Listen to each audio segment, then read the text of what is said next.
So I'm Kate Anderson, Yeah. and it's the 28th of April 2025 today, and I'm here speaking with Margaret Care.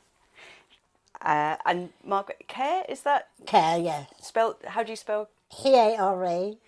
Thank you. And has that always been your surname? Yes, yes, I have never married. The Leas Lift Oral History Project. Yeah. We are. Is this Folkestone or Hawkinge? It is actually Folkestone. We Okay. are, yes, we're classified as Folkestone on the outskirts. Margaret, can I ask what year you were born and where? 1949 in Folkestone. Leas Lift has always been part of my life. I lived at the east end of Folkestone on the East Cliff. We used to walk along there with my brother, sister and an aunt who wasn't that much older than me. We would drop off at the Pet's Corner, go and talk to the goats and donkey and budgies and everything else that was there, and then take the Leas Lift up to the Leas to my grandparents that were in Manor Road. So it formed in a way part of my everyday life, and it wasn't until I became adult that I realised the significance of the fact that it was water-based and quite a unique, sort of piece of work really. Whereas, as I say, to me it was just there Yeah, just a way to get from A to B. It was the quickest way to get from like the Pet's Corner up to Grandma's. Could you, because obviously Pet's Corner isn't there anymore, No. could you describe that and As I what say, you liked? the animals I remember, I think there was a donkey in there. I'm sure there was a donkey. There were goats, I know, and there were budgies, and they were the three things I really remember. There were probably others. I'm sure there were lambs, and I think there were lambs actually, but I think it was the goats I was fascinated by, and the donkey.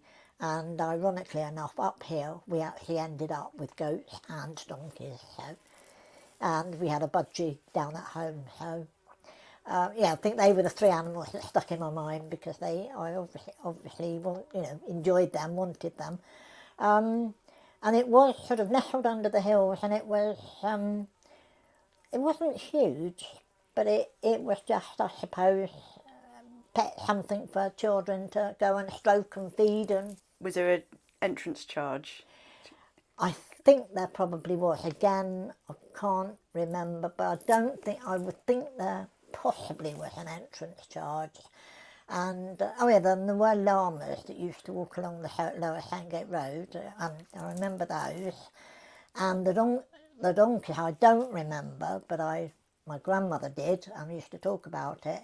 There was a donkey park at the bottom of the Road of Remembrance, and they used to pull the bath chairs up the Road of Remembrance. So the actual the donkey park is still there, I think, because the autopilot the garage was built there. Then I think now it's a fish and chip shop. Yes, At the there's bottom fish of and the chip lower shop. Yeah, and next to it there's a big sort of walled in area, and that was the donkey park. I think I know the bit you mean. Yes. It's got cobbles. That's it, yes. That's it, yes, you've got cobble and brick wall round the bottom, and hey, that was the donkey park, and that's where the donkeys used to stand. And then when the people used to come along with the bath chairs, they'd harness the donkey up to the top, up to the front of the bath chair, and it would help the person pushing. In those days there was no such thing as motorised wheelchairs, so the donkey was the motor. Was it just for people with mobility issues? Mainly, I think they would pull their own bath chairs up, but I think there were also some stationed down there that if people wanted to go up, they could. Could you remember when you started to, or why you started to realise it was different? I think it wasn't until I hit adulthood and then started to become generally interested in the history of Folkestone, having been born and bred in the town.